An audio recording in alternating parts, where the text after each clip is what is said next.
Chapter 38. Kai. Kai gazed at Summer, noticing how rigid she seemed.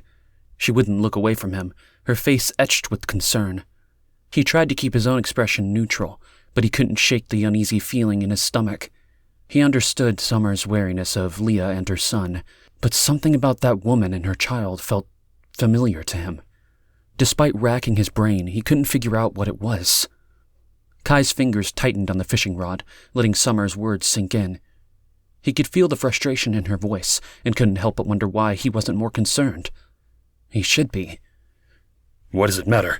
Just because her ex-husband is part of the decree? It's not like she's still with him, Kai remarked, his own words sounding false even to him. He focused on reeling in his line that wasn't getting any bites. His thoughts drifted to food and the added responsibility of feeding 2 more mouths. We shouldn't trust her. What if she's a mole sent to spy on us? Possibly. Kai leaned back, reeling his fishing line in. He squinted as the sun glinted off the rippling water.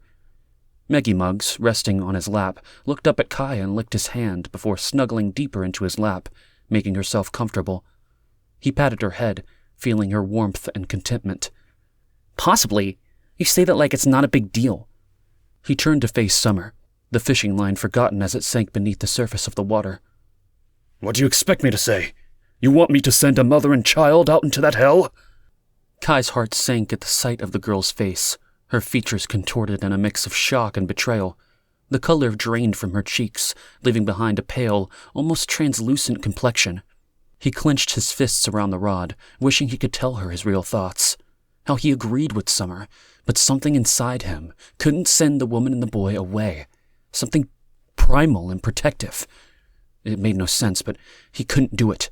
Wouldn't do it, even though he wanted to just as much as Summer did, if not more. You, of all people, should know better. He shifted his weight and avoided eye contact, uncomfortable with the conversation and wanting it over. Besides, he added, trying to deflect the tension between them, Lonnie would have my head if I even considered it. He and Summer glared at each other before letting out a chuckle. If there was one thing they knew for sure, Lonnie would have their heads. It dawned on Kai how much Summer meant to them all. She was an integral part of Hayden. Lonnie had such a strong attachment to her, which was why Summer was sitting across from her at this very moment. He couldn't lie. He genuinely enjoyed spending time with Summer, getting to know her. It was unexpected, and he felt a twinge of guilt for being harsh with her in the past, but she was like a firecracker, impulsive and unpredictable, always ready to cause chaos, a little Tasmanian devil wherever she went. She was also young, and now facing the challenges of pregnancy all on her own. He leaned back against the hard wooden seat, allowing his body to be absorbed into a state of relaxation. He turned his gaze back to the water, mesmerized by the rhythmic flow of the waves against the boat as it calmed his mind and soul. A smile stretched across Summer's face as she gazed at the breathtaking scenery in front of them. I love it out here. A faint blush rose to her cheeks, and she lowered her head, embarrassed to have exposed herself.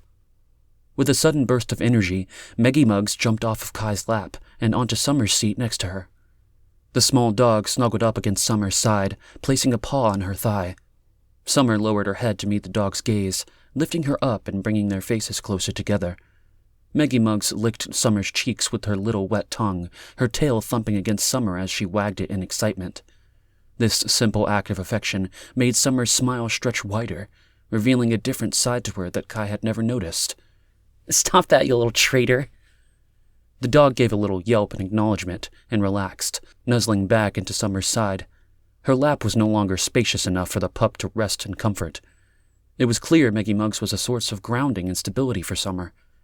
Kai could sense that the girl within Summer was emerging, her tough exterior crumbling away little by little. Fishing had become their daily routine, a familiar ritual. Each morning they would venture out together and cast their lines, watching as the sun rose over the water. It was their way of providing for the growing community, bringing back food for all to share. Kai felt drawn to her and saw her as the little sidekick he never knew he needed, making him feel protective of her in this world gone mad. Frustration filled Summer's voice as she spoke. Do you ever wonder why nobody's come to save us? Her gaze scanned the open water, as though the lake could give her the answers she wanted. Where's the army? Where's the government? She shrugged her shoulders in confusion. It doesn't make any sense that no one's come for us. I wonder, Kai replied, because it was true. I wonder all the time. He knew he could tell the truth to Summer. She was seasoned. Despite being just 16, she knew the world wasn't all roses. Like she always used to say, she grew up in the weeds. He hadn't grown up in the weeds. Summer let out a deep sigh and voiced her thoughts. I want to know what's happening out there. Why haven't we even attempted to explore? Don't you think we could gather a group of soldiers and go outside of Lex?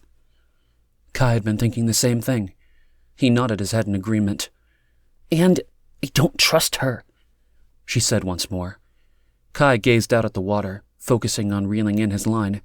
He sensed a slight nibble, pausing to let the line sink before pulling it back, patiently awaiting the ideal moment to catch the fish. Summer, I didn't trust you, and here we are. He sensed her angry gaze and the weight of the truth behind his words. He hadn't trusted her. Sometimes he still wasn't sure. But he was allowing the wall to come down. He couldn't help it even if he tried. She was so vulnerable yet strong, tough yet alone. It had taken weeks for them to get along. They initially glared at each other, resenting Lonnie for putting them in this situation. But being outside changed things. The warm sun and the sound of lapping water softened their attitudes towards each other. Even the silly little dog running between them played a part in the shifting dynamic between them. Something changed. Kai thought for a moment before speaking, remembering how it was when he first asked her personal questions and how she responded with anger, telling him it was none of his business. I think it's a good idea. We should explore beyond the city and see what is out there. Summer's face lit up with excitement as she cast her fishing line out into the water. She slowly reeled it back in. Maggie Muggs snuggled against her side, as though anchoring the girl. It'll take us a while, but we can take out a team. We'll have to pack for a several-week trip. We'll get Chris to come with us, even though he's annoying as hell. They both tried to stifle their laughter, something that happened with the two of them. They shared the same sense of humor, trying hard not to laugh since laughing wasn't something that came naturally to either of them. Oh man, Chris, Summer said, petting Maggie Muggs's head as she looked up at her, a little growl of disappointment rumbling in her throat. You stop it, traitor. I don't care how you feel about him. Kai rolled his eyes at the dog, amused. Little rat on a leash, traitor. Maggie Muggs' head snapped in Kai's direction, her ears perking up and tilting to the side as if to challenge him. She dared him to repeat himself. Kai and Summer couldn't hold back their laughter any longer. It bubbled up uncontrollably, causing Maggie Muggs to tilt her head in confusion. The more they laughed, the more the dog couldn't understand what was happening. Her eyes darted back and forth between the two of them. Her ears perked up and down, and she let out a little yelp, pleading with her humans to stop. Summer's fishing rod bent, and the line raced out, cutting the sounds of their laughter. She leapt up from her seat, yanking the rod with all her might. I have something! Kai swiftly secured his fishing rod in the slot on the side of the boat and reached for the net resting between them. Summer's fishing rod arched in a way that looked like it would snap in two. Do you need help? He asked, not moving closer, but watching as she struggled to reel in the fishing line, her round stomach protruding as she leaned back. It seemed comical on her petite frame, like a little ball daring anyone to ignore it. No! She shook her head, her voice strained with effort as she continued to fight the fish on the line. A smile lit up her face, filled with pure joy and determination. Kai stood, not saying a word, as Summer struggled with the fish at the end of the line. With her feet planted firmly, she gritted her teeth as her slim arms strained from pulling against the weight. He fixed his eyes on the water, his body still and poised for action. A triumphant cry escaped Summer's lips as a fish leapt out of the water, breaking the surface with a splash. With swift reflexes, he leaned over the edge of the boat and scooped up the large fish in his net. It wriggled in protest, its scales shimmering in the sun as Kai hoisted it onto the boat. Their eyes met, beaming with excitement and delight as the fish flopped around in the boat, entangling itself in the net. The warmth of the summer sun coated every inch of Summer's skin as she raised her arms, shaking them in the air like a victorious warrior. The fishing rod still gripped in her hand, she let out a hearty laugh and hooted with joy. That's how you do it, motherfucker! She exclaimed, the rush of adrenaline flushing her cheeks. Kai erupted in a fit of laughter, throwing back his head, surprised at how good it felt.